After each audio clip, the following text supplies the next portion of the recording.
আমার বন্ধুগণ, মাকে, নারীকে মাতৃত্বের মর্যাদা আল্লাহ রাব্বুল আলামিনের হাবিবে বাবা দিয়েছেন। রাসূল জিহাদের ডাক দিলেন, সাহাবীরা জিহাদের জন্য তৈরি হয়ে গেছেন। এক যুবক রাসূলের কাছে গিয়ে বলছেন, ইয়া রাসূলুল্লাহ, হে আমার বাড়িতে বুড়ি মা দারুণ অসুস্থ, এখন আপনি ফয়সালা দেন, আমি কি জিহাদের ময়দানে যাব না কি করব? হুজুর বললেন, তুমি চলে যাও, তোমার মায়ের খেদমত করো গিয়া। সাহাবী বললেন, ইয়া রাসূলুল্লাহ, আমার ইচ্ছা ছিল জিহাদের ময়দানে কি আমার জানটা দিয়ে শহীদ হয়ে যায়। হুজুর বলেন, শোনো, জিহাদের ময়দানে গিয়া জান দিয়ে শাহাদাত বরণ করে তারপরে জান্নাতে যাওয়ার সম্ভাবনা হয়, কিন্তু জিহাদে না গিয়াও মায়ের খেদমত করে, কেউ যদি মায়ের খেদমত করে আর এই খেদমতে মা যদি খুশি হয়ে যায়, আল্লাহ রাব্বুল আলামিন জান্নাত দিয়ে দিবেন। সুপ্রিয় দর্শক, আসসালামু আলাইকুম ওয়া রাহমাতুল্লাহ। এক মুহূর্তের জন্য চোখ বন্ধ করুন আর ভাবুন তো, যিনি আমাদের প্রথম ডাক শুনেছিলেন, প্রথম কান্নায় যিনি আমাদেরকে হাসতে শিখিয়েছিলেন, সেই মানুষটি কে? যিনি না থাকলে এই দুনিয়া অন্ধকার। আজ আমরা শুনবো সেই মায়ের মর্যাদার কথা, যার পায়ের নিচে লুকিয়ে আছে আমাদের জান্নাত। এই বিষয়ে আলোচনা করছেন আমাদের ইসলামিক চিন্তাবিদ আল্লামা দিলওয়ার হোসেন সাইদি রাহিমাহুল্লাহ। নারীর অধিকার সম্পর্কে কোরআনে কারীম সবচেয়ে বেশি অধিকার ইসলাম দিয়েছে, নারীকে মাতৃত্বের মর্যাদা দান করেছে। আল্লাহ রাব্বুল আলামিন বলেছেন, আমার ইবাদত করার পর বান্দারা তোমার মা বাপের খেদমত করবে, মা বাপের সামনে কথাটা ভালো করে বলবে, মাথা ঝাঁকি দিয়ে চোখ রাঙায়া মা বাপের সঙ্গে বেয়াদবিমূলক কথা কখনো বলবে না। ওয়া কুল্লাহুমা কাওলান কারীমা, সম্মানজনক কথা মা বাপের সাথে বলবে, আর মা বাপের জন্য আমার কাছে দোয়া করবে, রব্বিরহামহুমা কামা রাব্বায়ানি সগীরা। সবাই পড়েন জোরে সরে, রব্বিরহামহুমা কামা রাব্বায়ানি সগীরা। আল্লাহ শিখায় দেন, বান্দা তোর মা বাপের জন্য আমার কাছে দোয়া কর। আয় আল্লাহ, আমাকে যেমন আমার মা বাপ ছোটবেলায় স্নেহের করে লালন পালন করেছে, হে খোদা তুমি আমার মা বাপকে তোমার রহমতের করে লালন পালন করো। জোরে বলুন সুবহানাল্লাহ। আমার ভাইরা, আমার দেশের মানুষের অবস্থাটা কি? তাদের দোয়া কবুল হওয়ার গ্যারান্টি কোরআনে নাই, হাদিসে নাই। তাদের কাছে হাদিয়া তো বানিয়ে যায়, আর যাদের দোয়া কবুল হওয়ার গ্যারান্টি আছে তার জন্য কিছুই করে না। দুনিয়ার কোন পীর সাহেব, কোন মাওলানা সাহেব, কোন বুজুর্গ সাহেব, কোন ইমাম সাহেব, কোন এই ধরনের যত লোক আছে, তাদের দোয়া যে আপনার জন্য কবুল হবেই এমন কোন গ্যারান্টি কোরআনেও নাই, হাদিসেও নাই। কিন্তু মা বাপ যদি সন্তানের জন্য দোয়া করে, আল্লাহর নবী বলেছেন সঙ্গে সঙ্গে কবুল হয়ে যায়।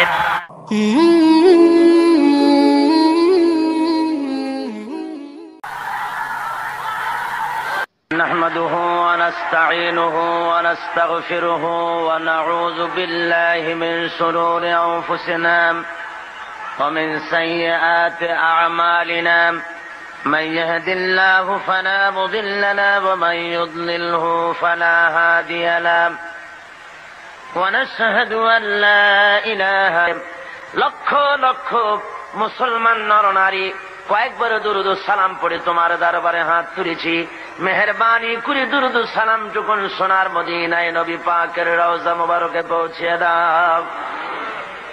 তাম পৃথিবীর মাটির নিচে যত মুমিন মুমিনাত শুয়ে আছেন, আয় আল্লাহ তাদের আরো আর পরে সওয়াব পৌঁছায় দাও।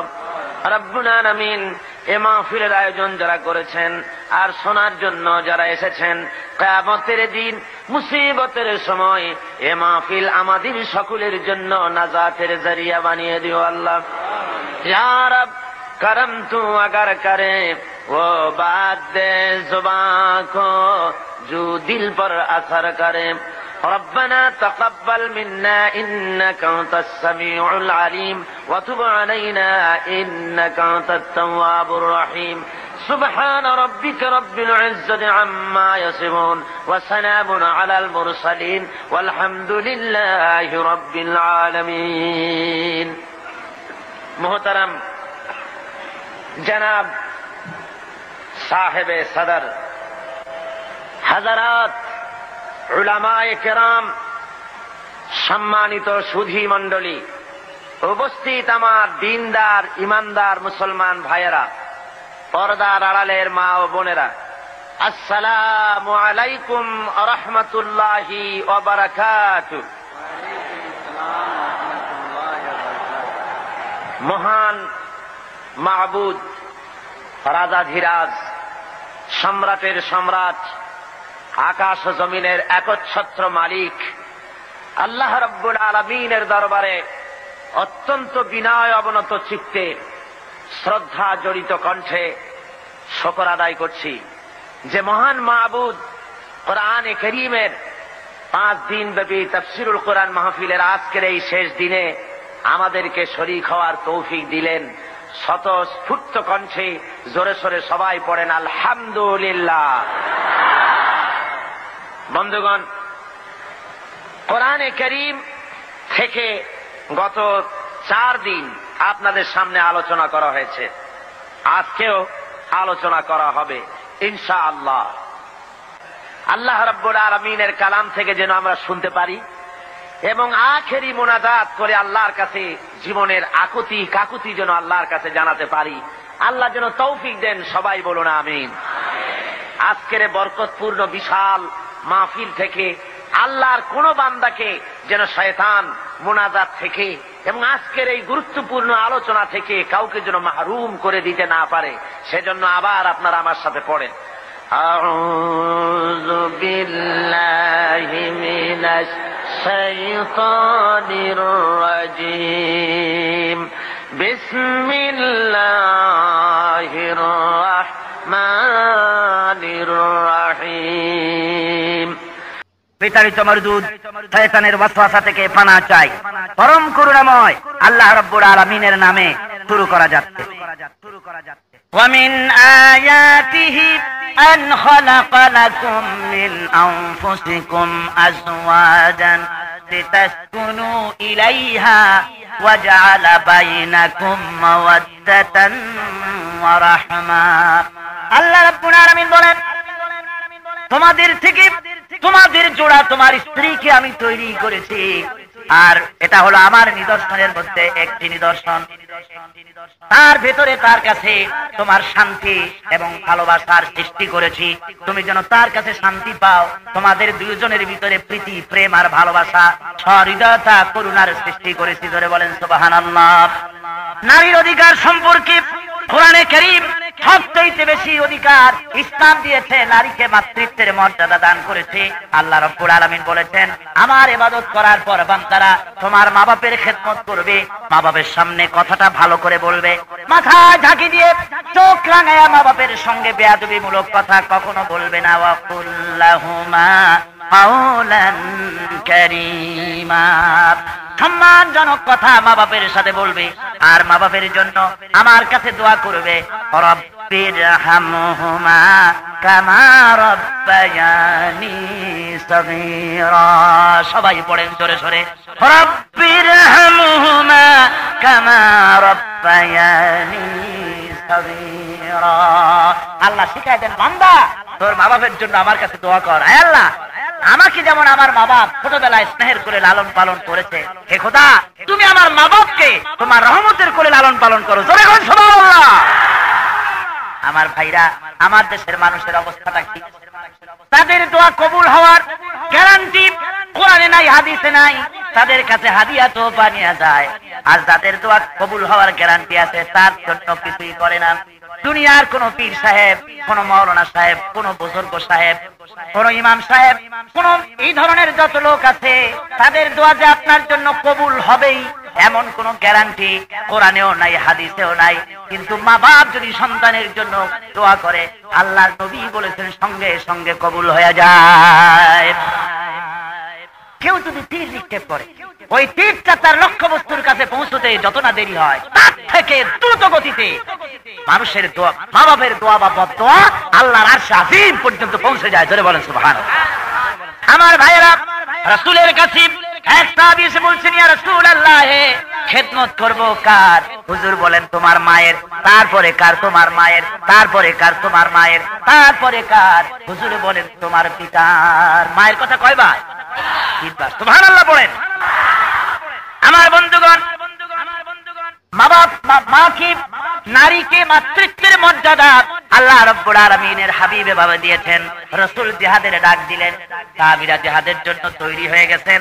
এক যুবক রাসূলের কাছে গিয়ে বলছেন, ইয়া রাসূলুল্লাহ, আমার বাড়িতে বুড়ি মা দারুণ অসুস্থ, এখন আপনি ফয়সালা দেন, আমি কি জিহাদের ময়দানে যাব না কি করব?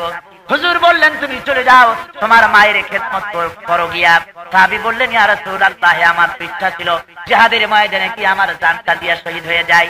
হুজুর বলেন, শোনো, জিহাদের ময়দানে গিয়া জান দিয়ে শাহাদাত বরণ করে তারপরে জান্নাতে যাওয়ার সম্ভাবনা হয়, কিন্তু জিহাদে না গিয়াও মায়ের খেদমত করে কেউ যদি মায়ের খেদমত করে আর এই খেদমতে মা যদি খুশি হয়ে যায়, আল্লাহ রাব্বুল আলামিন জান্নাত দিয়ে দিবেন। মা এই একটি অক্ষরের মধ্যে লুকিয়ে আছে হাজারো ভালোবাসা, ত্যাগ, কষ্ট আর নিঃস্বার্থ স্নেহের সমুদ্র। যখন সবাই দূরে সরে যায়, মা তখনও পাশে থাকে। চোখ ভিজে যায়, তবু দোয়া থামে না। তাই বন্ধু, যতদিন মা বেঁচে আছেন, তিনার হাতটা ধরে রাখো, তিনার মুখে হাসি ফোটাও, কারণ একদিন এই হাতটা আর থাকবে না, শুধু স্মৃতি আর আফসোস থাকবে। আল্লাহ তাআলা আমাদের সবাইকে মায়ের খিদমত করার তৌফিক দান করুক, আমিন। এর অর্থ এই নয় যে মায়ের খেদমতে পড়ে থাকবে না, জিহাদের মধ্যে যাবে না, এটা না। এখানে ওই সাহাবী, তার দায়িত্ব ছিল রাসূলের কাছে বলা, তার কাছ থেকে পারমিশন না নিয়ে যদি মায়ের খেদমতে তিনি থাকতেন তাহলে এটা তার জন্য বৈধ। রাসূল পারমিশন দিয়েছেন বলে থাকলেন। আমি এই ঘটনা এই জন্য আনলাম যে মায়ের মর্যাদা কতখানি বেশি, জোরে কোন সুবহানাল্লাহ। সুতরাং মায়ের খেদমত করো। মায়ের এই মাতৃত্বের মর্যাদা আল্লাহ পাক কোরআনে কারীমে দিয়েছেন, তাকে সম্মান দিয়েছে। রাসূল পাক এ সম্মান দিয়েছেন নারীদের। স্ত্রী হিসাবে নারীর মর্যাদা আল্লাহ পাক বলেন, হুন্না লিবাসুন লাকুম ওয়া আনতুম লিবাসুন লাহুন্না। স্ত্রী তোমার পোশাক পরিচ্ছদ স্বরূপ, তুমিও তোমার স্ত্রীর পোশাক পরিচ্ছদ স্বরূপ। ভালোবাসা মহব্বতের মধ্যে তোমরা থাকবে। ওয়াশিরুহুন্না বিল মারুফ, স্ত্রীদের সাথে সৎ ব্যবহার করো। কে বলছেন? কে বলছেন? আল্লাহ পাক বলছেন। ভাইরা আমার, নারীকে আল্লাহ পাক অর্থনৈতিক অধিকার দিয়েছেন। নারীর অর্থনৈতিক অধিকার কে দিল? কোরআন দিয়েছে। স্ত্রীকে একটা লোক যখন একটা মেয়েকে বিয়ে করবে তখন মহারানা কি সুন্নত না নফল? হ্যাঁ, 3 রকমের মত হয়ে গেছে। এদিক থেকে কেউ বলল সুন্নত, ওখানে কয় নফল, ওখানে কয় ফরজ, নানান রকম হয়ে গেল। আসলে ফাতুহুন্না বুজুরাহুন্না ফরিদা, কোরআনে কারীমে স্ত্রীর মহারানা দেওয়া ফরজ করা হয়েছে। কি করা হয়েছে? কিন্তু এই মহারানা অনেক পরলুকি কায়দায় লোকেরা বাঁধে, আদায় করে না। 55,55,755 টাকা 53 পয়সা আদায় করে না মোটো। আছেন এমন? এই মহারানার টাকা স্ত্রীর জন্য আদায় করে দেওয়া ফরজ করা হয়েছে। যদি আদায় না করা হয় আর স্ত্রী যদি মাফ না করে দেয় তাহলে কিয়ামতে স্বামীকে জিনাকারের কাতারে দাঁড়াতে হবে আল্লাহর দরবারে। জোরে কর নাউযুবিল্লাহ। এখন ইসলাম মহারানা ফরজ করেছে কার জন্য? স্ত্রীর জন্য। কার জন্য? কিন্তু এখন কি স্ত্রীর জন্য মহারানা ফরজ আছে নাকি? না, এখন মহারানা ফরজ হয়ে গেছে পরের জন্য, পুরুষের জন্য, যে বিয়ে করতেছে দুলামিয়ার জন্য। ঠিক কিনা বলেন?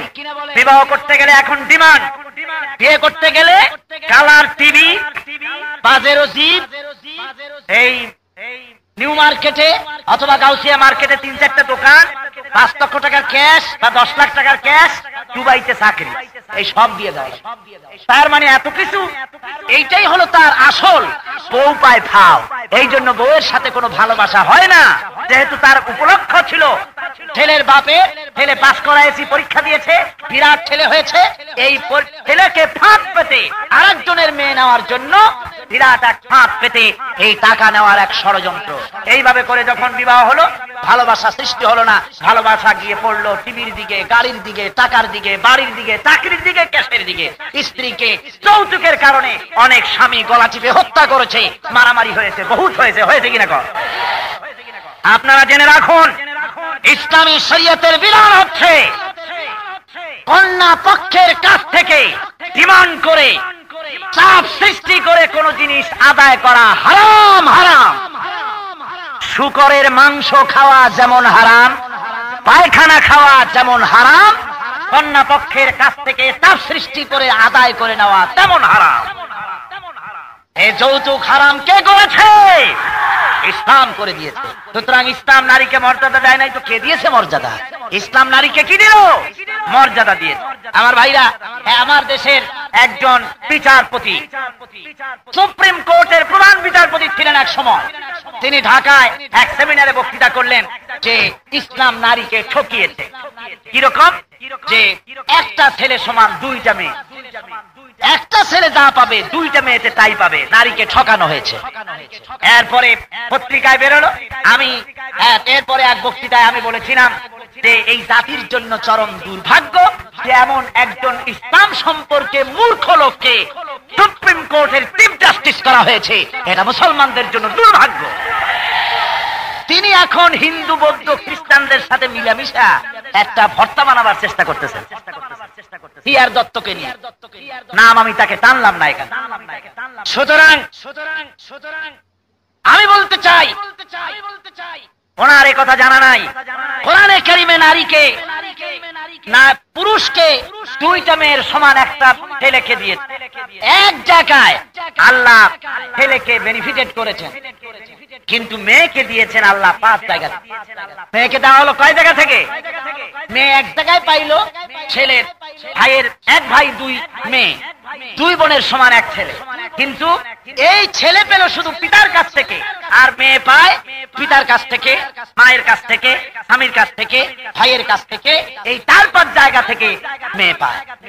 এরপরে এত টাকা পয়সা পাওয়ার পরেও স্বামীর পক্ষের আত্মীয় হোক আর বউয়ের পক্ষের আত্মীয় স্বজন হোক, তাদের খাওয়ানো পরানো, বউকে কাপড় চোপড়, কসমেটিক্স, চিকিৎসা ইত্যাদি সবকিছু করার দায়িত্ব হলো স্বামীর। দায়িত্ব কার?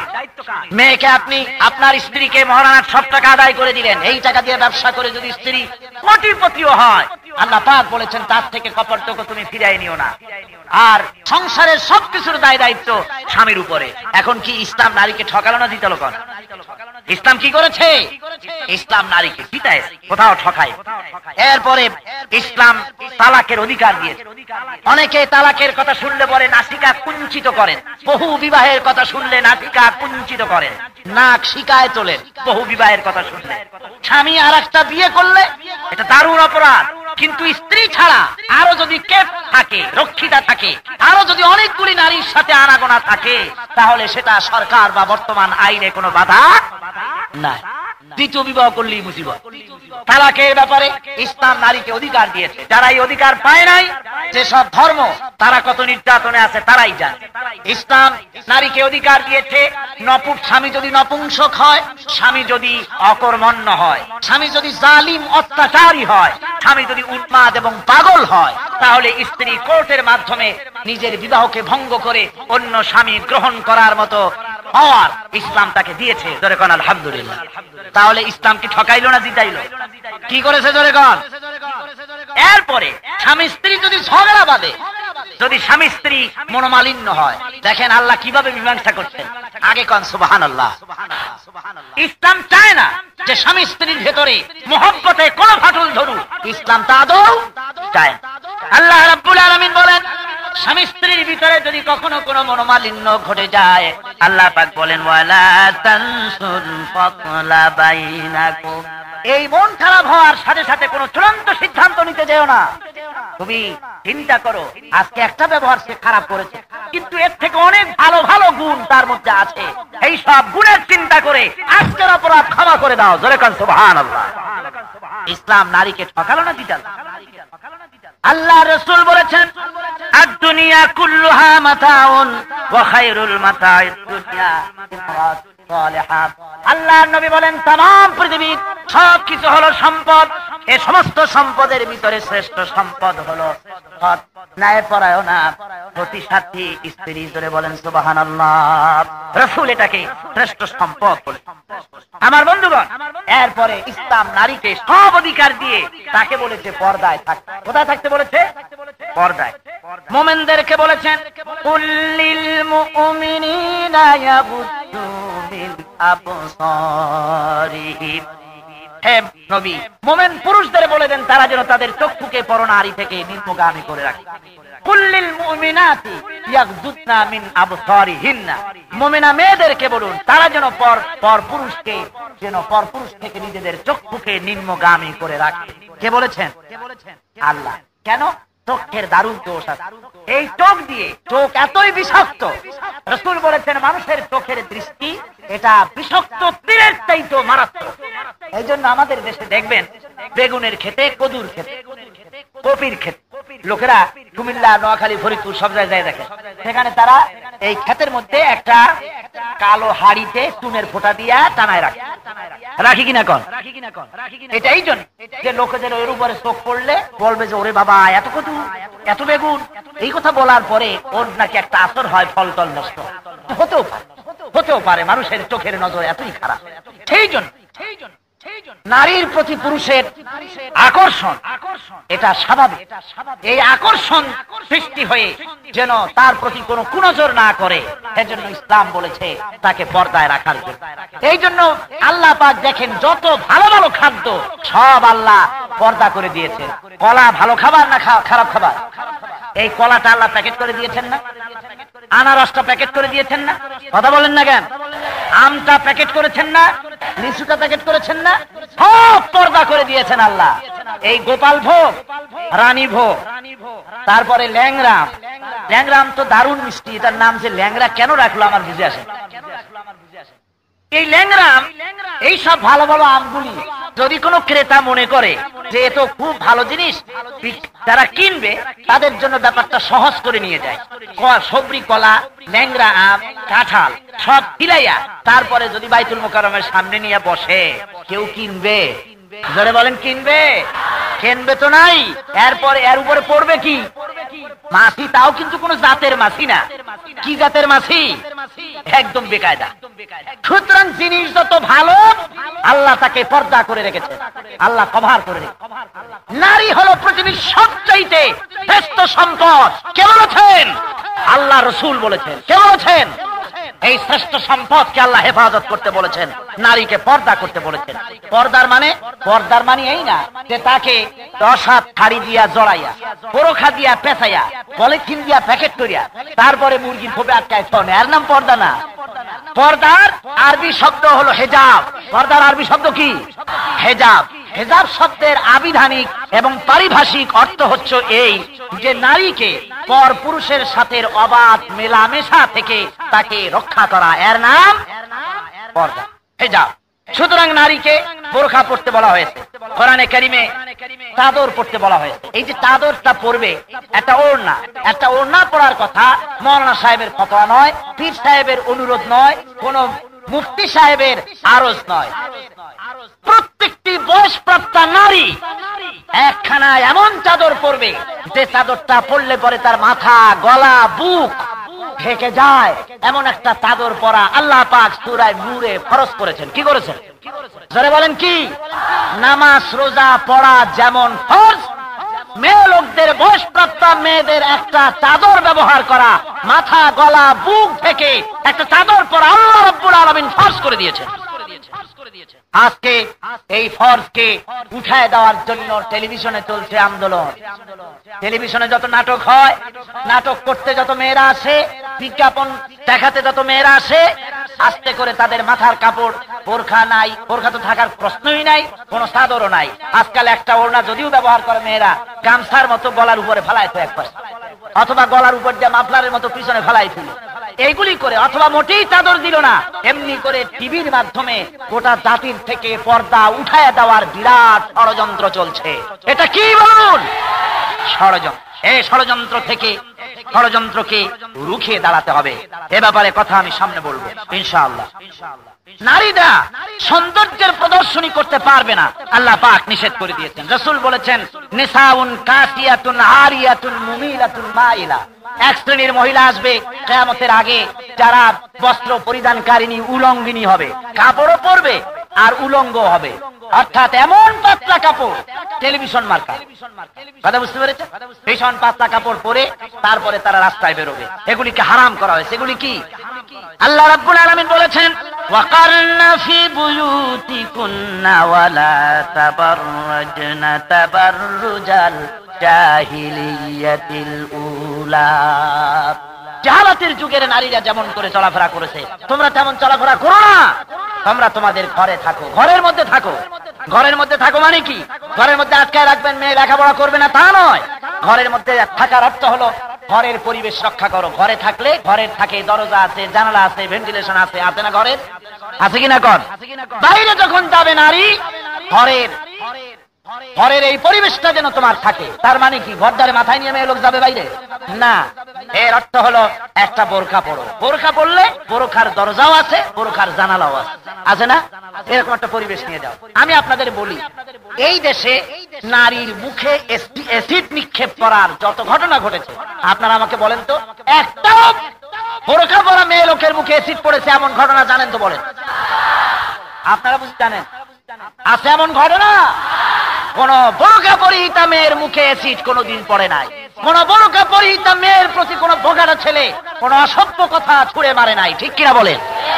সুতরাং আজ আমার মাদের বলবো, বোনেদের বলবো, আপনাদেরকে আজ যারা অবরোধ থেকে মুক্তি করার নাম করে যারা আজকে রাস্তায় নামায়, মিছিল করায়, মিটিং নিয়ে আসে, তারা আপনাদের ইজ্জত দেয় না, বরং তারা আপনাদের ইজ্জতকে নষ্ট করে, ঠিক কিনা বলে?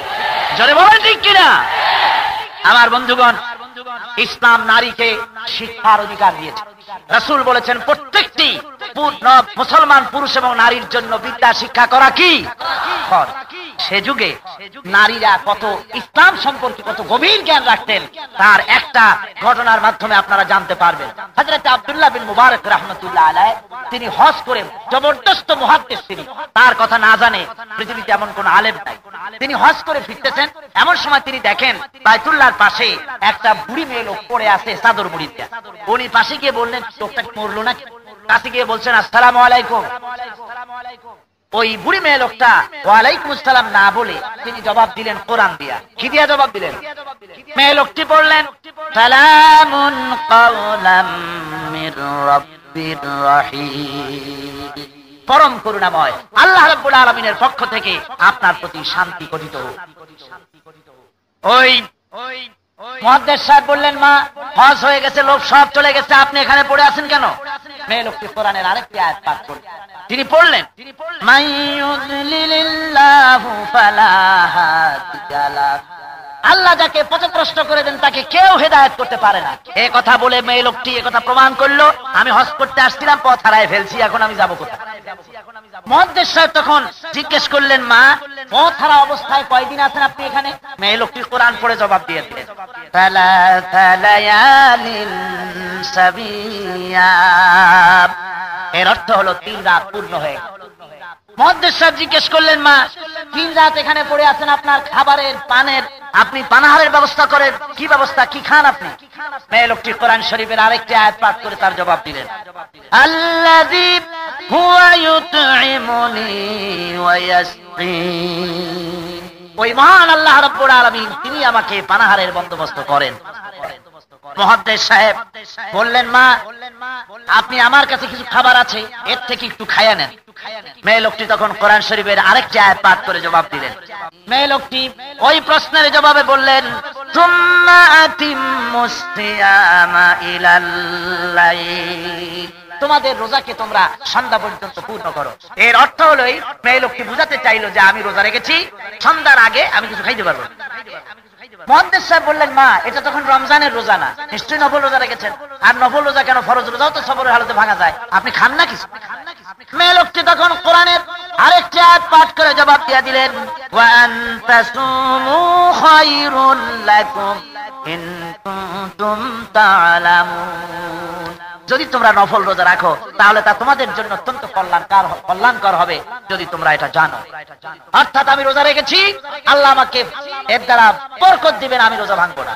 মুহাদ্দিস সাহেব বললেন, মা, মুহাদ্দিস সাহেবের মনে চিন্তা হলো যে আমি হলাম মুহাদ্দিস আর এটা হলো একটা বুড়ি, সে আমার সাথে কোরআন শরীফ দিয়ে কথা কয়, আচ্ছা আমি আরে ওর মাতৃভাষায় কথা কয় আছে।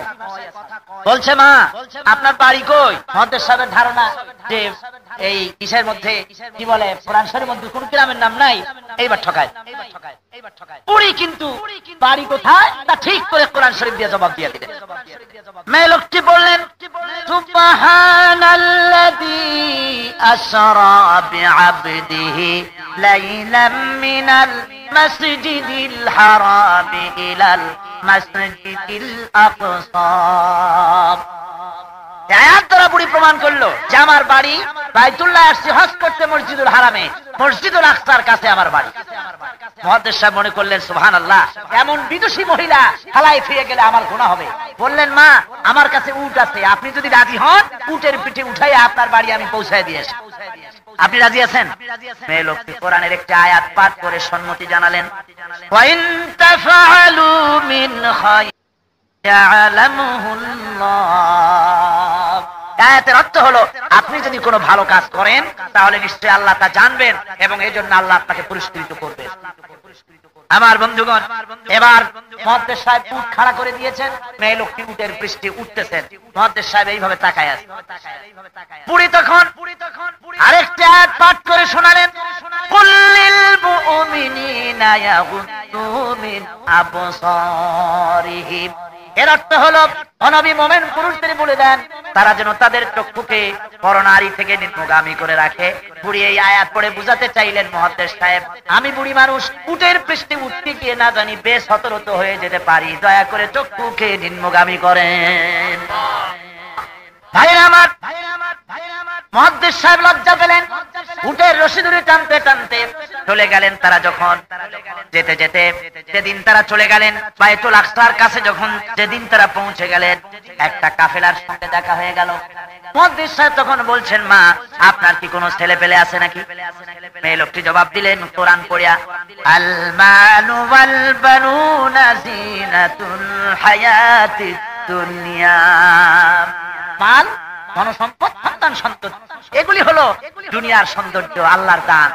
এর থেকে আল্লাহ আমাকে বঞ্চিত করেন নাই। উনি আয়াতের দ্বারা প্রমাণ করলেন এই নিয়ামত আমার আছে। মুহাদ্দিস সাহেব আবার একটা চান্স নিলেন, দেখি এইবার ঠকানো যায় নাকি। মা ছেলে তো আছে বুঝলাম, কিন্তু ছেলেগুলোর নাম কি? মুহাদ্দিস সাহেবের ধারণা কোরআন শরীফে সলিমুদ্দি বসির, আন্টু নন্টু বল্টু এইসব নাম তো কোরআনে নাই। দেখে এইবার ঠকানো যায় নাকি, নাম কি ছেলেদের? বুড়ি তখন কোরআনের আয়াত পাঠ করে ছেলেদের নাম ঘোষণা করলেন, ইয়া ইয়াহইয়া খুদিল কিতাবা বিকুওয়া ওয়া কাল্লামাল্লাহু মূসা তাকলিমা ওয়াত্তাখাযাল্লাহু ইব্রাহিমা খলিলা। পরপর তিনটি আয়াত পড়ে তিনটা নাম বললেন, ইয়াহিয়া, ইব্রাহিম, মূসা। এই হলো আমার ছেলে। সুবহানাল্লাহি ওয়া বিহামদিহি। আমার ভাইরা আজকাল আছে এই সব নাম। এখন নাম হয়েছে কি, বিদ্রোহী হোসেন, বিপুল খন্দকার, ধনজাটি বেগম, এইসব হলো আজকাল নতুন নতুন নাম শুরু হয়েছে। ইসলামী নাম ভালো লাগে না। আমার ভাইরা হযরতে মুহাদ্দিস আব্দুল্লাহ বিন মুবারক এই মেয়ে লোকটিকে নিয়ে যখন তার বাড়ি পৌঁছে গেলেন, মেয়ে লোকটি বাড়ি যখন পৌঁছলেন তার ছেলে পেলেরা সব চলে এলো। ছেলেদেরকে রুমাল তার কাছের থেকে রূপার টাকা বের করে ছেলেদের দিয়ে কিছু মুদ্রা ছেলেদের হাতে দিয়া এই বুড়ি কোরআন শরীফের একটা আয়াত পাঠ করে ছেলেদের নির্দেশ করলেন, ফাবাসু আহাদাকুম বিওয়ারিকিকুম হাদিহি ইলাল মাদিনা। আয়াতের অর্থ হলো এই রৌপ্য মুদ্রা নিয়ে তোমাদের মধ্য থেকে কেউ বাজারে যাও আর উত্তম খাদ্য সামগ্রী খরিদ করে নিয়ে আসো। ছেলেরা বাজারে চলে গেল, ভালো ভালো খাবার এনে হাজির করে দিল। খাবারগুলি প্লেটে সাজাইয়া বুড়ি এবার এই প্লেটটা মুহাদ্দিস সাহেবের সামনে রেখে কোরআনের একটা আয়াত পাঠ করে খেতে বললেন, কুলু ওয়াশরাবু হানিয়াম বিমা আসলাফতুম ফিল আইয়ামিল খালিয়া।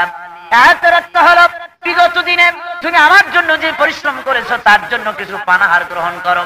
এবার মুহাদ্দিস সাহেব খাওয়া দাওয়া করিয়া বুড়ির সাথে কথা বলার আর কোনো সাহস তার মনের মধ্যে রইল না। এবার মুহাদ্দিস সাহেব ছেলেদের জিজ্ঞেস করলেন, বাবারা তোমার মা কোরআন শরীফ দিয়ে এইভাবে কতদিন পর্যন্ত কথা বলতেছেন? এবার ছেলেরা বলছে, মুহাদ্দিস সাহেব আমার মা 1 বছর 2 বছর নয়, আমার মা সুদীর্ঘ 40 বছরের ভিতরে আল্লাহর কোরআন ছাড়া কোনো কথা বলে নাই। কোরআনে কারীমের উপরে কতখানি দখল থাকলে এভাবে কথা বলা যায়? ধরে কোন সুবহানাল্লাহ। নারীকে ইসলাম শিক্ষার জন্য তাকে অধিকার দিয়েছে, নারী শিখতে পারবে, লেখাপড়া শিখবে, চাকরিও করতে পারবে, আর্মিতে যেতে পারবে, সে ফার্স্ট এইডের কাজ করতে পারবে। রাসূল পাক সাল্লাল্লাহু আলাইহি ওয়াসাল্লামের জিহাদের ময়দানে জিহাদ করতেন পুরুষেরা, মেয়ে লোকেরা আহত সৈন্যদেরকে স্ট্রেচারে বহন করে ফার্স্ট এইডের কাজ তারা করতেন। ধরে কোন সুবহানাল্লাহ। সুতরাং নারীকে ইসলাম মর্যাদা, সর্বপ্রকারের মর্যাদা নারীকে কে দিয়েছে? ইসলাম দিয়েছে। তাই আমি মুসলমান মায়েদেরকে বলবো, ওদের কথা মতো তথাকথিত প্রগতিবাদী আসলে প্রগতিবাদী না, ওরা হলো দুর্গতিবাদী। আসলে ওরা কি? দুর্গতিবাদী। এই দুর্গতিবাদীদের কথা মতো আপনারা রাস্তায় বের করে নিজেদেরকে সর্বনাশ করবেন না। আপনারা পর্দার ভিতরে থেকে আপনার লেখা পড়া, চাকরি বাকরি সব চলতে পারবে, তবে পর্দায় থাকতে হবে। জিয়াউর রহমান সাহেব যখন প্রথম মহিলাদেরকে পুলিশ বানালেন, এক পুলিশের সাথে দেখা হয়ে গেল এয়ারপোর্টে, মহিলা পুলিশ। আমি জিজ্ঞেস করলাম, মা তুমি পুলিশ হইছো কেন? বললো যে জাতীয় সম্পদ হেফাজত করার জন্য আমাদেরকে গভর্নমেন্ট পুলিশ বানাইছে। আমি বললাম, মা আল্লাহ তোমাকে যে সম্পদ দান করেছেন, এই সম্পদ হেফাজত করতেই তো 10টা পুলিশ হিমশিম খায়। জাতীয় সম্পদ হেফাজত করার দায়িত্ব তো তোমাদের না। পুলিশ, মহিলা পুলিশ এভাবে হতে পারে না যে রাস্তায় রাস্তায় তারা লেফট রাইট করবে, মন্ত্রীকে প্রেসিডেন্টকে শার্ট আর প্যান্ট পরে অভিনন্দন জানাবে, স্যালিউট করবে। এটা মুসলমান নারীর কাজ নয়। মুসলমান মহিলারা হ্যাঁ পুলিশ হতে পারবে। কোন পুলিশ? সে পুলিশ হবে, পর্দায় থাকবে। মহিলা আসামি ধরার জন্য মহিলা পুলিশ পাঠানো যেতে পারে। বিদেশ থেকে যারা প্লেনে আসবে এয়ারপোর্টে, যাত্রীদেরকে তল্লাশি করার জন্য মহিলা পুলিশ পর্দার মধ্যে ব্যবস্থা করা যেতে পারে। কিন্তু পুরুষ পুলিশের সঙ্গে তাদের এক জায়গায় রেখে প্রেসিডেন্ট সাহেব স্যালিউট নেবেন আর ইসলামের কথা জবরদস্তি ভাবে বলবেন, এটা মানায় না।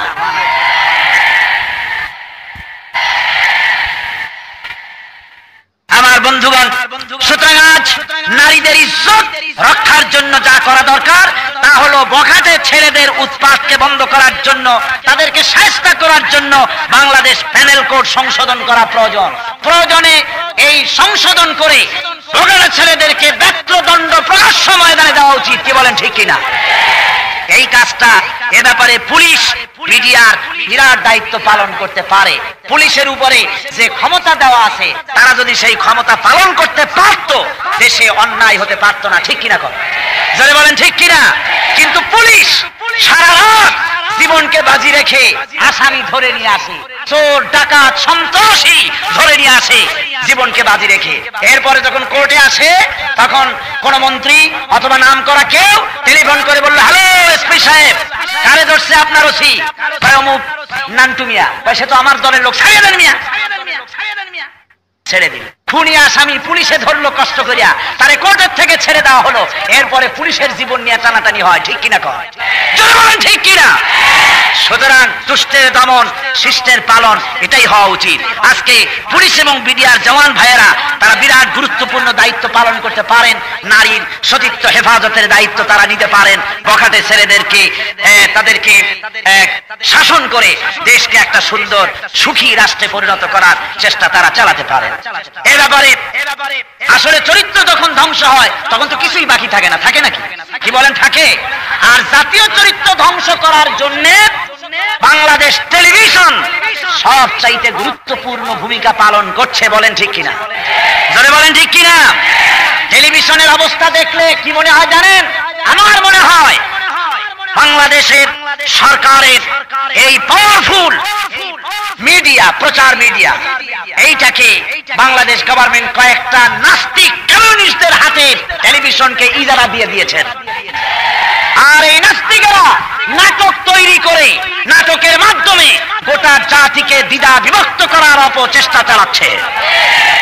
তারা তাদের সংলাপের মাধ্যমে ইসলামকে বলে সাম্প্রদায়িক, মুসলমানদের বলে মৌলবাদী ধর্মান্ধ, এ বলে তারা টেলিভিশনের ভিতরে গালাগালি দেয়। ঠিক কিনা? কর ঠিক কিনা? ওরা মৌলবাদী বলে, মৌলবাদী থুইয়া কম্বলের লম্বা আসলে কিছু থাকবে? অন্য কথা, কম্বলের লম্বা আসতে থাকে কিছু? মৌলবাদী একজন আর দুইজন, এই যে বিশাল মাহফিল, আমি জিজ্ঞেস করতে চাই, মৌলবাদী নন কে? হাত উঁচু করে দেখান তো। মৌলবাদী কে নয়? মৌলবাদী নয় কে? একটা হাতও নাই। এবার দেখান তো মৌলবাদী কারা? হাত নামান। আমরা সবাই কি? আমরা কি? আমরা মৌলবাদী। যেহেতু যারা মূল ধরে আছে তারাই মৌলবাদী। আমরা মৌলবাদী, আমরা মূল ধরে আছি। মূল কি? মূল কোরআন, মূল হাদিস, মূল আল্লাহ, মূল রসুল। সুতরাং বাংলাদেশের 10.5 কোটি সব মৌলবাদী। সব কি? সুতরাং যাবা কোথায় তোমরা? আমরা যদি মৌলবাদী হই, আমরা হলাম মূলবাদী। আমরা কি? আমরা যদি মূলবাদী হই, আমরা হলাম মূলবাদী, মানে গোড়াবাদী। তা আমরা যদি গোড়াবাদী হই, তাহলে আমাদের যারা মূলবাদী বলে গালি দেয় ওরা হলো আগাবাদী। ওরা কি বাদী? আগাবাদী। মূলের শক্তি বেশি না আগার শক্তি বেশি?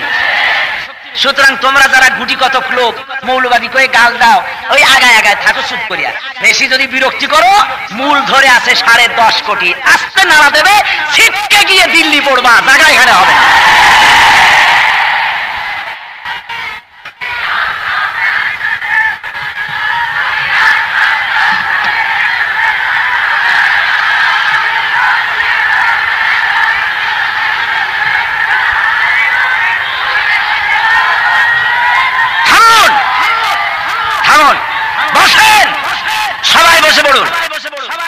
সবাই বসে পড়ুন। আমার ভাইরা একটু জোরে সরে জিকির করেন, লা ইলাহা ইল্লাল্লাহ, লা ইলাহা ইল্লাল্লাহ। আরো জোরে।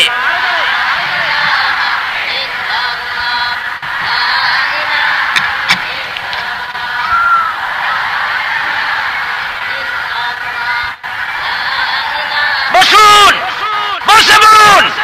আমার মুসলমান ভাইরা বসেন।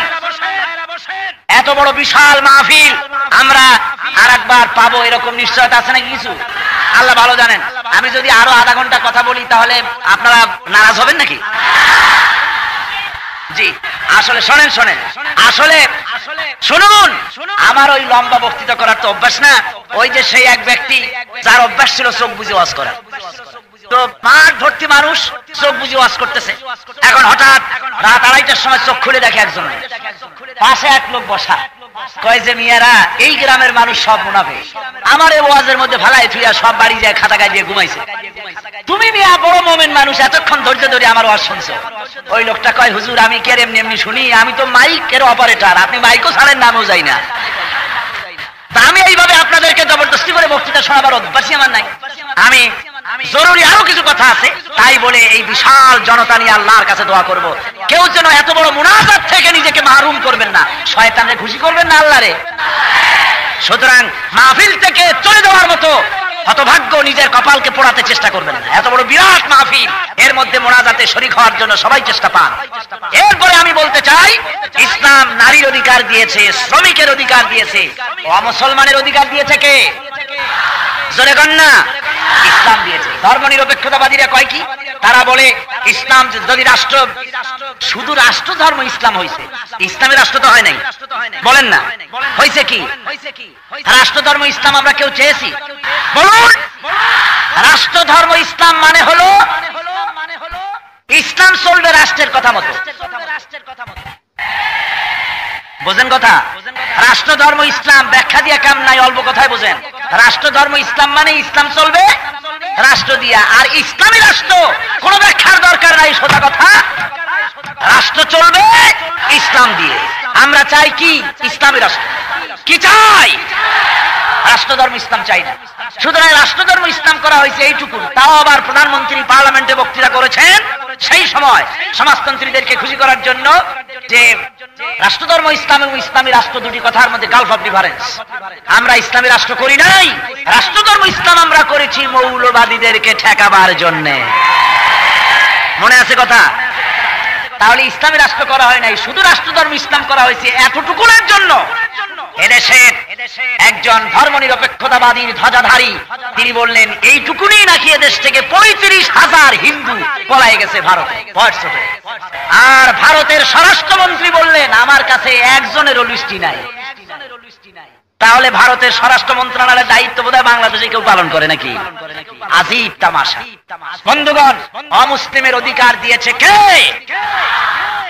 যে আল্লাহ রাব্বুল আলামিন মুসলমান সৃষ্টি করেছেন, সেই আল্লাহ রাব্বুল আলামিনই হিন্দু, খ্রিস্টান, বৌদ্ধ, নাসারা, ইহুদি, মজুসি, গোটা পৃথিবীর সমস্ত মানুষের স্রষ্টাকে আল্লাহ রাব্বুল আলামিন। তিনি আমাদের সকলকে সৃষ্টি করেছেন। তিনি মুসলমানদের জন্য পানি তৈরি করেছেন আর হিন্দুর জন্য জল তৈরি করেছেন, নাকি? জি জি। এই পৃথিবীর আকাশ, সূর্য, চন্দ্র, গ্রহ, নক্ষত্র, সৌররাজি, পানি, বাতাস, বৃষ্টি হিন্দু, মুসলমান, খ্রিস্টান, বৌদ্ধ সকলের জন্য সমান না কোনো অসুবিধা আছে? সবার জন্যই সমান। সুতরাং ধর্ম হলো মনের একটা বিশ্বাসের ব্যাপার, আবেগ এবং অনুভূতির ব্যাপার। মনের উপরে চাপ সৃষ্টি করে জবরদস্তি করে মুসলমান বানানো আল্লাহ রাব্বুল আলামিন নিষেধ করেছেন। কোরআনে কারীম বলছে লা ইকরাহা ফিদ্দীন, ধর্মের মধ্যে কোনো বাড়াবাড়ি জবরদস্তি করে কাউকে মুসলমান বানানো যাবে না। ইসলাম অমুসলিমদেরকে কত বড় অধিকার দিয়েছে আপনারা দেখুন। কোরআনে কারীমে আল্লাহ পাক বলছেন ওয়ালা তাসুব্বুল্লাযীনা ইয়াদউনা মিন দুনিল্লাহ, অমুসলমানেরা, অমুসলিমরা, আমি আল্লাহ বাদে যে সব দেব এবং দেবতার দেবী দেবতার ইবাদত করে, তাদের পূজা অর্চনা করে, ওদের দেবী এবং দেবতাদেরকে খবরদার তোমরা গালি দিও না। কে বলেছেন? আল্লাহ পাক বলেছেন ওদেরকে তোমরা গালি দিও না। পরধর্মের প্রতি সহিষ্ণুতা যেন তোমার থাকে। তুমি যদি বিচারক হও আর কোন অমুসলিমের বিচার যদি তোমার হাতে আসে, তাহলে তুমি কি করবে? আল্লাহ পাক কোরআনে কারীমে বলেন ওয়ালা ইয়াজরিমান্নাকুম শানাআনু কওমিন আলা আল্লা তা'দিলু, কোন বিজাতির উপরে অত্যাচার করা, কোন বিদ্বেষ, কোন শ্রেণীর উপরে কোন বিদ্বেষ যেন তোমাকে কোন বিজাতির উপরে অবিচার করতে যেন উদ্বুদ্ধ না করে। তার মানে বিচারের মানদণ্ড যদি তোমার হাতে থাকে, তাহলে সে বিচার করতে হবে তোমাকে সমানভাবে। সেখানে তুমি অমুসলিমদের উপরে কোন অত্যাচার করতে পারবে না। আমার বন্ধুগণ, অমুসলিমদের নাগরিক অধিকার এবং সম্মানের হেফাজতের সম্পর্কে কিতাবের মধ্যে লেখা হয়েছে ওয়াজিবু কাফুল আযা আনহু ওয়া তুহরিমা গিয়াবাতা কাল মুসলিম। বলা হয়েছে মুসলমানদের গীবত করা, মুসলমানকে নির্যাতন করা, মুসলমানকে মারপিট করা, মুসলমানদের উপর অত্যাচার করলে যেরকম আল্লাহর কাছে গুনাহ হবে, মুসলিম সংখ্যাগরিষ্ঠ এলাকায় কোনো অমুসলিমের গায়ে হাত তুললে ঠিক এইরকম গুনাহ হবে কিয়ামতের দিনে। কত বড় কথা ইসলাম বলেছে। আমার ভাইরা, রাসূল পাক সাল্লাল্লাহু আলাইহি ওয়াসাল্লাম তিনি বলেছেন যে সংখ্যাগরিষ্ঠ মুসলিম এলাকায় অমুসলিমদের উপরে যদি অত্যাচার করা হয়, তাহলে কিয়ামতের দিন আমি নবী মুহাম্মদ রাসূলুল্লাহ সাল্লাল্লাহু আলাইহি ওয়াসাল্লাম কিয়ামতের দিন আল্লাহর দরবারে অমুসলিমদের পক্ষ সমর্থন করে সংখ্যাগরিষ্ঠ মুসলমানদের বিরুদ্ধে আল্লাহর দরবারে নালিশ করব। ভাইয়েরা, এই মুসলমানদের উপরে আজকে ধর্মনিরপেক্ষতাবাদী যারা, তারা এদেরকে বুঝায়, ধর্মপন্থী যারা, তারা যদি ক্ষমতায় আসে তোমাদের উপরে জুলুম হবে, আমরা দেব তোমাদেরকে স্বাধীনতা, তোমাদের দেব মুক্তি, তোমরা আনন্দে থাকবে, ফুর্তিতে থাকবে। আমি অমুসলিম ভাইরা যারা আসছেন তাদের আমি বলবো, যদি এটা সত্য হবে, তাহলে ধর্মনিরপেক্ষতার বাণী দিয়ে ভারতে কি মুসলমানরা নিরাপদে আছে? বলেন আছে? সেখানকার শিখেরা নিরাপদে আছে? হরিজনেরা নিরাপদে আছে? কেউ তো নিরাপদে না। সুতরাং ধর্মনিরপেক্ষতার নাম দিয়ে আসলেই ধর্মহীনতার কাজ তারা করে। যারা নিজেরাই নিজেদের ধর্ম পালন করে না, তারা অপর ধর্মের লোকদের মর্যাদা দিতে কখনোই পারে না। আমার বন্ধুগণ, দেখুন আওরঙ্গজেবকে তারা বলেছে হিন্দু বিদ্বেষী, অমুসলিম বিদ্বেষী। তিনি একজন আল্লাহর ওলি ছিলেন। তিনি যদি হিন্দু বিদ্বেষী হবেন, তাহলে তার অর্থমন্ত্রী যশবন্ত সিং এর মতো লোককে তিনি বানাতেন না। ঠিক কিনা বলেন? মুসলমানরাই হলো পৃথিবীর মধ্যে সবচাইতে শ্রেষ্ঠ পরধর্ম সহিষ্ণু জাত। যারা বলেন ঠিক কিনা? যদি তা না হবে, তাহলে ইন্দোনেশিয়ার জাকার্তা থেকে শুরু করে মরক্কোর রাবাত পর্যন্ত এই মুসলমানেরা শাসন করেছে 850 বছর পর্যন্ত। মুসলমান যদি পরধর্ম সহিষ্ণু জাত না হবে, তাহলে এই বিশাল ভূখণ্ডের ভিতরে অমুসলিমের একটা টিকিও খুঁজে পাওয়া যেত না। মুসলমানরাই সবচাইতে তারা পরধর্ম সহিষ্ণু জাত। এ ব্যাপারে আমার মনে পড়লো ইতিহাসের একটা পাতা আপনাদের শোনাই। আপনারা কি নুরউদ্দিন মোহাম্মদ জাহাঙ্গীরের নাম শুনেছেন? অনেকে শোনে না, অনেকে আবার বিশেষ করে আমাদের যুবকরা ইসলামী ইতিহাস, মুসলমানদের ইতিহাস এগুলি তো তাদের পড়ানো হয় কম। তারা আবার যদি জিজ্ঞাসা করা হয় ইন্ডিয়ান ফিল্ম স্টারের নাম যদি জিজ্ঞাসা করা হয়, তাহলে সেই নাম শুদ্ধ তার 14 গোষ্ঠীর ইতিহাস শুনাই দিতে পারবে, কিন্তু মুসলমানের ইতিহাস তার জানা নাই। বর্তমান শিক্ষা ব্যবস্থা এরকম হয়েছে। নুরউদ্দিন মোহাম্মদ জাহাঙ্গীরের প্রথম জীবন গিয়েছে এক রকমের। দিল্লির স্বর যাকে বলা হতো, যিনি দিল্লির সম্রাট হযরতে মুজাদ্দিদ আল ফিসানি রাহমাতুল্লাহ আলাইহির যখন সংস্পর্শে তিনি এসেছিলেন, তার জীবন ভিন্ন রূপে ভিন্ন খাতে প্রবাহিত হয়েছিল। এই সময় একদিন এক বুড়ি তার দরবারে এসে বলছে, জাহাপানা, আমি আপনার কাছে এসেছি একটা নালিশ করতে। আমার বাড়িটা আপনার এই বাড়ি থেকে বেশি দূরে নয়। আমার ছেলে সেনাবাহিনীতে চাকরি করে, ফ্রন্টিয়ারে এখন আছে, সেখানে সে যুদ্ধের মধ্যে সেখানে যুদ্ধরত। এখন আমার এক সুন্দরী পুত্রবধূ ঘরে প্রতিদিন কে যেন এসে আমার বাড়িতে হামলা চালায়, আর আজকে রাতে সে এসে আমার পুত্রবধূর ইজ্জত বোধহয় নষ্ট করবে। সুতরাং আমি আপনার কাছে নালিশ করলাম, হয় আপনি ওই দুর্বৃত্ত থেকে আমার পুত্রবধূর সতীত্বকে হেফাজত করেন, নতুবা আমাকে এই আজকের রাতটা সময় দেন, আমি আমার পুত্রবধূকে নিয়ে আপনার এই রাজ্য থেকে অন্যত্র চলে যাই। জাহাঙ্গীর কোনো কথার জবাব দিচ্ছেন না, চুপ করে আছে। মেয়ে লোকটি বুড়ি মানুষ তো রেগে গিয়েছে, বলছে, জাহাঙ্গীর, আমি তোমাকে হতে দেখছি, তুমি যদি আমার পুত্রবধূর সতীত্বের হেফাজতের কোনো দায়িত্ব নাও, তাহলে তোমাকে বলছি, তুমি যে পরকালে বিশ্বাস করো, সেই পরকালে তোমার স্রষ্টার সামনে আমি তোমাকে আসামির কাঠগড়ায় দাঁড় করাবো। জাহাঙ্গীর তবুও কিছু বললেন না, মেয়ে লোকটি চলে গেল। গভীর রাত্রে জাহাঙ্গীর নিজে সেই বুড়ির বাড়ির কাছে চলে গিয়েছে। দেখেন দেওয়ালের পাশে একটা ঘোড়া দাঁড়ানো আর একটা প্রহরী। প্রহরীকে তরবারি আঘাত দিয়ে শেষ করে ঘোড়ার পিঠের উপরে দাঁড়ায় দেওয়াল টপকায় ভিতরে চলে গেল। যে শুনতেছেন ঘরের ভিতর থেকে যুবতী কণ্ঠের আওয়াজ, বাঁচাও বাঁচাও, চিৎকার হচ্ছে। বাইরে বুড়ি বান্দা একটা আলো টিমটিম করে জ্বলছে। জাহাঙ্গীর গিয়ে বলছে, বুড়ি আলো নিভাও তাড়াতাড়ি। বুড়ি আলো নিভিয়ে দিল। জাহাঙ্গীর ভিতরে ঢুকে ওই দুর্বৃত্তের চুল বাম হাতে ধরে ডান হাত দিয়ে তরবারির আঘাত দিয়ে তার শিরচ্ছেদ করে দিলেন। বললেন, বুড়ি আলো জ্বালাও। বুড়ি আলো জ্বালালেন। এবার জাহাঙ্গীর আলোর সামনে মস্তকটা ধরে আলহামদুলিল্লাহ পড়ে হাত থেকে মাথাটা ছেড়ে দিলেন। বললেন, বুড়ি এক গ্লাস পানি লও। পানি আনা হলো, ঢক ঢক করে পানি খেলেন। বললেন, কালকে তুমি আমার দরবারে যাবে, সেখানে তোমার সঙ্গে আমার কথা হবে, তোমার পুত্রবধূকেও নিয়ে যাবে। পরের দিন জমজমাট রাজ দরবার, বুড়ি তার পুত্রবধূকে নিয়ে হাজির। জাহাঙ্গীর বলছেন, বুড়ি, তোমার বাড়ি গিয়ে আলো নিভাতে বলছিলাম, কেন জানো? কয় না, জানি না। জাহাঙ্গীর বললেন, তুমি যখন আমার কাছে নালিশ করেছো, আমি মনে মনে ভেবেছি আমার বাড়ির এত কাছে আমার যুবক ছেলে ছাড়া আর কারো এই সাহস হবে বলে আমার মন বলে নাই। সেজন্য মনে করেছিলাম আলোর সামনে যদি ছেলেকে দেখি আমার মনে দুর্বলতা আসতে পারে, বিচার নাহক হয়ে যেতে পারে, হক বিচার নাও করতে পারি, সেই জন্য আলো নিভিয়ে দিতে বললাম। এরপরে তার শিরচ্ছেদ করে আলোর সামনে ধরে দেখলাম না, সে আমার ছেলে নয়, সে আরেকজন। এই জন্য আমি আলহামদুলিল্লাহ পড়লাম আর পানি পান করলাম। এই জন্য তুমি যখন নালিশ করেছো আমার কাছে আর বলেছো কিয়ামতে আমাকে আসামি বানাবে, সেইখান থেকে হক বিচার করতে পারি কিনা এই চিন্তা এ পর্যন্ত কিচ্ছু খাই নাই, শুধু বাড়ি খেয়েছি তোমার বাড়ি গিয়ে। জাহাঙ্গীর তার মাথা থেকে মুকুট খুললেন। মুকুটটা খুলে বুড়ের পায়ের কাছে রেখে দিয়ে বলেন, বুড়ি, তুমি জেনে রাখো, দিল্লির সম্রাটের এই মুকুটের চাইতে তোমার পুত্রবধূর সতীত্বের মূল্য মুসলমানের কাছে 1000 গুণ বেশি। মুসলমানেরা পরধর্মের এই ইজ্জত, এই সম্মান ইসলাম দিয়েছে, মুসলমানেরা দিয়েছে। আর পরধর্মের উপরে অত্যাচার যদি হয়েছে ধর্মনিরপেক্ষতাবাদীদেরকে দিয়ে হয়েছে, বলেন ঠিক কিনা? সুতরাং আজ জুলুমের সয়লাব চলছে দেশ জুড়ে। কয়টা কথা আপনাদের শোনাবো। জুলুমের সয়লাব চলতেছে চতুর্দিকে। শুধুমাত্র এই যে শিমুলিয়ার খবর আপনারা জানেন, পাকুন্দিয়া শিমুলিয়া, মেজর মতিউর রহমান একজন পীর সাহেব, তিনি একজন বীর মুক্তিযোদ্ধা কিশোরগঞ্জ জেলা। তার অপরাধ কি? অপরাধ তিনি দাড়ি রেখেছেন।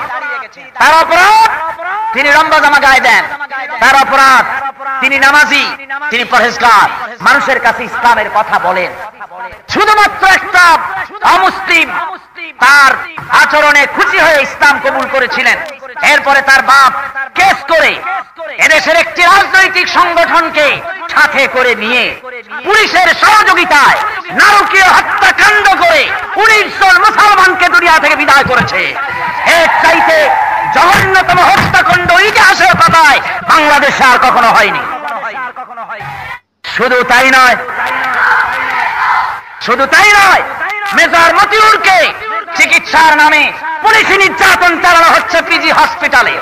তাকে তার বউয়ের সঙ্গে দেখা দিতে দেওয়া হয় না, তার আইনজীবীকে দেখা দিতে দেওয়া হয় না, তার অপরাধ। আর এই রাজনৈতিক দলের পত্রিকা যা আছে সেই পত্রিকাগুলি অনবরত এই লোকটাকে খারাপ হিসাবে চিহ্নিত করে দিচ্ছে। ঠিক কিনা বলে? ঠিক কিনা? আমরা ওই রাজনৈতিক দলটা চিনি। এরা মেজর মতিউর তো অল্প মুক্তিযোদ্ধা, বেশি মুক্তিযোদ্ধা, নাম করা মুক্তিযোদ্ধা তো মেজর জলিল ছিলেন। ঠিক কিনা? সেই মেজর জলিল যতদিন সমাজতান্ত্রিক আন্দোলনে ছিলেন ততদিন তিনি ভালো ছিলেন। যখন তিনি ইসলামী আন্দোলনে এলেন, যখন তিনি নামাজি হলেন, যখন তিনি ইসলামের কথা বললেন, তখন তার মুক্তিযোদ্ধা হওয়ার বরকত সব নষ্ট হয়ে গেল। ঠিক কিনা? ভাইরা, আজকে মেজর জলিলের কথা আমার খুব করে মনে পড়লো। এই সময় আমি স্কাটনে থাকাকালীন আমার বাসায় বহুবার এসেছেন। ইসলামে যখন তিনি আসেন, তিনি আমাকে বারবার বলেছেন, আপনি আর আমি দুজনে আসেন বাংলাদেশ ইসলামের বিপ্লব ঘটিয়ে দিই। আমি বলেছি, ভাই, বিপ্লব এরকম হয় না, বিপ্লব করার জন্য লোকজনের দরকার হয়। এরপরে তিনি ইসলামী আন্দোলনে শরীক হলেন, আন্দোলন করলেন, লাহোরে গিয়ে তিনি ইন্তেকাল করলেন। এই লাহোরে বাংলাদেশে এই মহানগরী জামাত ইসলামের লিডার জনাব মহানগরী জামাত ইসলামের আমির মোল্লা আব্দুল কাদের সাহেব আমাকে বলেছেন, তার সঙ্গে দেখা হয়েছিল লাহোরে। উনি জিজ্ঞেস করলেন, জলিল ভাই কি জন্য এসছেন? উনি বললেন, আমার গেরিলা ফাইটের অভিজ্ঞতা আছে। আফগান মুজাহিদরা এখন যে যুদ্ধ করছে, ওদের কমান্ডারদের সাথে আমি আলোচনা করে দেখব, আমার গেরিলা ফাইটের অভিজ্ঞতা দিয়ে যদি তাদের উপকার হয়, কাবুল তাড়াতাড়ি দখল হয়ে যাবে। রাসূল বলেছেন, ইন্নামাল আমালু বিল খাওয়াতিম, শেষ আমলটাই আল্লাহর কাছে ধর্তব্য হয়। আল্লাহ মেজর জলিলকে জান্নাতুল ফেরদাউস দিয়ে দাও। আল্লাহ মোনাজাতের আদব হলো বসে মোনাজাত করা, আর মোনাজাত কবুল হওয়ার জন্য আমাদেরকে তওবা পড়তে হবে। আমরা সমস্ত গুনাহ থেকে আল্লাহর কাছে আসুন সবাই মিলে তওবা পড়ি। সবাই পড়েন, আউযু বিল্লাহি মিনাশ শাইতানির রাজিম, বিসমিল্লাহির রহমানির রহিম, আস্তাগফিরুল্লাহ রাব্বি মিন কুল্লি যামবিন ওয়া আতুবু ইলাইহি লা হাওলা ওয়ালা কুওয়াতা ইল্লা বিল্লাহি আলিয়ুল আযীম। মুনাজাতের জন্য নামাজের কায়দায় বসে, হাঁটু উঁচু করে বা আসন গেড়ে না বসে, নামাজের কায়দায় তাশাহুদ যেমন পড়ে ওই কায়দায় সবাই বসুন। মনটাকে খুব নরম করে আসুন। আমরা আল্লাহর কাছে এখন তওবা, আমরা আল্লাহর কাছে এখন দোয়া করব। রাজাধিরাজ, সম্রাটের সম্রাট, আকাশ ও জমিনের মালিক আল্লাহ রাব্বুল আলামিনের কাছে আমরা মিলিতভাবে আমাদের কথাগুলি জানাবো। মনটাকে খুব নরম করে। অনেকেই দোয়া চেয়েছে, কোরআন শরীফের তাফসীরের মাহফিল, অনেকেই দোয়া চেয়েছে, সকলের জন্যই দোয়া হবে। আল্লাহুম্মা আমিন।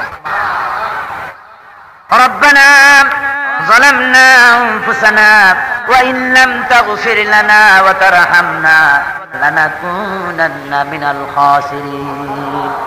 রব্বানা লা তুযিগ কুলুবানা বা'দা ইয হাদাইতানা ওয়া হাব লানা মিন লাদুনকা রাহমাতান ইন্নাকা আনতাল ওয়াহ্হাব। রব্বুল আলামিন, तमाम পৃথিবীর মাটির নিচে যত মুমিন মুমিনাত শুয়ে আছে, আল্লাহ দয়া করে তাদের রূহের পরে সওয়াব পৌঁছায়া দাও। রব্বুল আলামিন, তোমার এই দিন কায়েম করার জন্য যারা রক্ত দিলেন, যারা শহীদ হয়ে গেলেন, আয় আল্লাহ তাদের আরো আর পরে সওয়াব পৌঁছায়া দাও। আয় আল্লাহ, আমরা যারা আমাদের মধ্য থেকে যাদের মা বাপ দুনিয়া থেকে বিদায় হয়ে গেছে, আল্লাহ কবরে যদি আযাব থাকে মেহেরবানি করে মাফ করে দাও। রব্বুল আলামিন, আমরা যারা বাপ হয়েছি, আমাদের আব্বা যাদের দুনিয়া থেকে বিদায় হয়ে গেছে, আহারে বাপের কথা কি ভোলা যায়? কত কষ্ট করে ছেলেকে মানুষ করেছি। আয় আল্লাহ, ওই বাপজান যার দুনিয়া থেকে বিদায় হয়ে গেল, কবরে যদি আযাব থাকে মেহেরবানি করে মাফ করে দাও। আয় আল্লাহ তাআলা, জনম দুঃখিনী মা যার দুনিয়া থেকে জনমের মতো বিদায় নিয়ে গেছে, আল্লাহ কোরআন শরীফের মাহফিলে তোমার দরবারে দোয়া করি, আল্লাহ মা নিজের মুখের থেকে বার করে সন্তানকে খাওয়াইছে। আয় আল্লাহ, কত কষ্ট মা করেছে। মা যারা মারা গেল, কবরে বেহেশতের বাগান বানায় দাও। আয় আল্লাহ, আজকের সভাপতি তার মায়ের জন্য দোয়া চেয়েছে, কত মানুষ মায়ের জন্য দোয়া চায়। আল্লাহ আমাদের মা যাদের বেঁচে আছে, আল্লাহ মা তো মাই, একটা অক্ষর মা, সারা দুনিয়ার মধু এর মধ্যে জড়িত। আয় আল্লাহ, মা যারা হারাইছে তাদের কবরে বেহেশত বানাও। মা যাদের বেঁচে আছে আল্লাহ তাদেরকে সুস্থ রাখো, আর ঈমানের সাথে দুনিয়া থেকে বিদায় হওয়ার তৌফিক দিয়া দাও। রব্বুল আলামিন, তুমি তোমার কুদরতি নজর দিয়ে তাকায় দেখো, এই বিশাল জনসমুদ্র তোমার দরবারে রহমতের আশারি আমরা হাত উঠাইছি আল্লাহ। আয় আল্লাহ, সারা জীবন গুনাহ করে করে আমরা জীবন বরবাদ করে দিয়েছি, আমাদের জীবনের গুনাহ মাফ করে দাও। রব্বুল আলামিন, এই মাহফিলের ভিতরে খুনি আসামি থাকতে পারে, জেনাকার থাকতে পারে, মদখোর থাকতে পারে, বেরাবাজি থাকতে পারে। রব্বুল আলামিন, ধান বিক্রি করতে গেলে ধানের মধ্যে ভুসিটাও চলে যায়, তুষটাও চলে যায়। বেগুন বিক্রি করতে গেলে ভালো বেগুনের সাথে পোকা বেগুনও চলে যায়। আল্লাহ, যত খারাপ লোক আমরা এসেছি, ভালো লোকদের সাথে আমাদেরকেও তুমি চালায়া দাও। রব্বুল আলামিন, জীবন ভর গুনাহ করে বড় ভয় হতেছে মাবুদ, তুমি দয়া করে আমাদেরকে মাফ করে দাও। আয় আল্লাহ, ছেলে যদি অপরাধ করে বাপে পিটাইয়া বাড়ির থেকে বের করে দেয়, ছেলে সারাদিন বাইরে থেকে সন্ধ্যার পরে গভীর রাত্রে দরজার কাছে এসে কান্দে আর বলে, মা দরজাটা খুলে দে। মা দরজা খুলে দিয়ে ছেলেকে বুকের মধ্যে লুকায়া দেয় আর বলে, বাবারে আর তুই দুষ্টমি করবি না। রব্বুল আলামিন, মায়ের চাইতে লক্ষ গুণে দেওয়া তোমার বেশি। রহমতের দরজায় হানা দিয়েছি, রহমতের দরজাটা খুলে আয় আল্লাহ, রহমতের দরজাটা আমাদের জন্য খুলে দাও। আল্লাহ, রহমতের দরজা আমাদের জন্য খুলে দাও। রব্বুল আলামিন, আমাদের প্রিয় জন্মভূমি বাংলাদেশ, আমরা কিচ্ছু চাই না বাবু, তোমার কোরআনের যে ওয়াজ করি আল্লাহ, এই কোরআনের রাস্তা কায়েম করে দাও আল্লাহ। কোরআনের রাজ কায়েম করে আমাদের দেখাও আল্লাহ। ইসলামী রাষ্ট্র হইছে আমাদের চোখে দেখাও। ربنا تقبل منا إنك أنت السميع العليم وتب علينا إنك أنت التواب الرحيم. سبحان ربك رب العزة عما يصفون وسلام على المرسلين والحمد لله رب العالمين. واجعل آخر كلمتنا عند الموت لا إله إلا الله محمد رسول الله. السلام عليكم ورحمة الله. সুপ্রিয় দর্শক, নারী কখনো খেলনা নয়। তিনি মা, তিনি বোন, তিনি স্ত্রী, আর তিনি কখনো কন্যা। প্রতিটি পরিচয়ে তিনি সম্মানের পাত্র।